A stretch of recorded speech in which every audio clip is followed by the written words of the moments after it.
Hi friends, నా videos కానీ మీకు నచ్చినట్టయితే please like and subscribe my channel. ఈరోజు నిండు నూరేళ్ల సావాసం సీరియల్లో బాగా ఎంత వద్దన్నా సరే వినోద్ చిత్ర మెడలో తాళి కట్టేస్తాడు.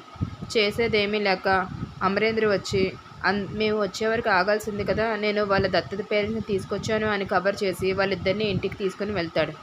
ఇంటికి తీసుకెళ్ళిన చిత్రకి గృహప్రవేశం చేయిస్తుంది బాగి. కానీ ఆ చిత్ర చాలా పొగరుగా ఆ కలశాన్ని బాగీకి తలకి తగిలేలాగా కొడుతుంది. బాగి కన్నుపైన దెబ్బ తగులుతుంది. అది చూసిన తర్వాత బాగి రూమ్లోకి వెళ్ళి బాధపడుతూ కూర్చుంటుంది. అప్పుడే అమరేంద్ర పసుపు తీసుకొచ్చి తనకి దెబ్బ తగిలిన చోట రాస్తూ ఉంటాడు.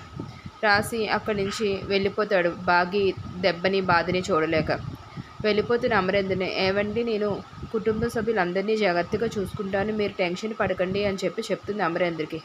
అమరేంద్ర ఎమోషనల్ అయ్యి బాగిని దగ్గరగా వచ్చి హక్ చేసుకుని బాధపడుతూ ఉంటాడు. ఏంటి ఇలా జరుగుతుంది అని చెప్పి. అప్పుడు బాగి కూడా చెప్తుంది, నేను చూసుకుంటాను ఈ ఫ్యామిలీ అంతటినీ చిత్ర నుంచి అని చెప్తుంది.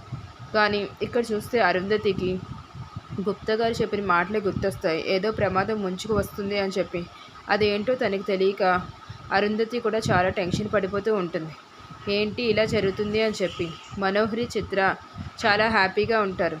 మనోహరి చిత్రకి పెళ్ళి అయిపోయిందని ఇంకా బాగిని కూడా ఇంట్లో నుంచి బయటికి పంపించేయడానికి ప్లాన్స్ వేస్తూ ఉంటుంది.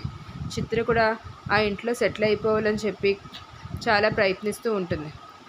కానీ నిర్మల, సదాశివం చిత్ర చేసిన పనికి, వినోద్ చేసిన పనికి చాలా కోపంగా ఉంటారు. వినోద్ని గుడిలోనే ఒకటి కొట్టి, నువ్వు ఇలా చేస్తావనుకోలేదు, మేము మీ పెళ్ళికి ఒప్పుకున్నా సరే నువ్వు మాకు తెలియకుండా ఇలా గుడిలో తాళి కట్టడం బాగాలేదు అని చెప్పి వినోద్కి చెప్తారు.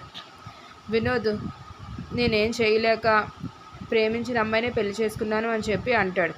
దానికి మిగతా వాళ్ళు ఏం చేసేది లేక అలా ఉండిపోతారు.